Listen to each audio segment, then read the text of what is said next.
Hi, నేను మీ journalist Vishwakarma Valli Lakkoju. Friends, మరి రావి చెట్టు అనగానే ఒక్కసారిగా మనకి ఆధ్యాత్మికత అనేది గుర్తొస్తూ ఉంటుంది. మరి ఎక్కువగా చూసుకున్నట్లయితే మరి ఈ రావి చెట్టు శివాలయాల్లో కానివ్వండి, ఆలయాల్లో కానివ్వండి మనకి ఎక్కువగా ఉంటూ ఉంటుంది. మరి ఈ రావి చెట్టుకి అయితే మాత్రం మరి ఈ రావి చెట్టు మీద దేవతలు కొలువు ఉంటారు అని కూడా చెబుతూ ఉంటారు. అలాగే రావి చెట్టు ఆకులు కానివ్వండి, దాని కాయలు కానివ్వండి ఎక్కువగా ఆయుర్వేదంలోని ఉపయోగిస్తూ ఉంటారు. అలాగే పిల్లలు లేని వాళ్ళు, సంతానం కలగని వాళ్ళు రావి చెట్టు చుట్టూరుగా కూడా 48 ప్రదక్షిణాలు చేసినట్లయితే, అలాగా 48 రోజులు లేదంటే 100 రోజులు ఏదో సంథింగ్ ఉంటుంది మనకి, అలా ప్రదక్షిణ చేసినట్లయితే సంతానం కలుగుతుందని కూడా చెబుతూ ఉంటారు.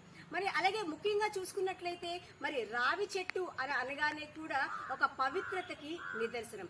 ఇందులోని యాంటీ బ్యాక్టీరియల్ అవి ఉంటాయి కనుక రోగ నిరోధక శక్తిని మనకి ఇస్తుంది అని చెప్పి కూడా మరి చెప్పడం అయితే జరిగింది. ఫ్రెండ్స్, మరి రావి చెట్టు ఎక్కడున్నా కూడా దాని నుంచి వచ్చిన గాలి అయితే మనకి 800 మీటర్ల వరకు కూడా మరి ఆ గాలి అయితే వీస్తూ ఉంటుందటండి. ఏదైతే మనకి రావి చెట్టు గాలి పీలుస్తామో మనకి ఆరోగ్యం అయితే కూడా చాలా బాగుంటుందని చెప్పి చెప్పడం అయితే జరుగుతోంది.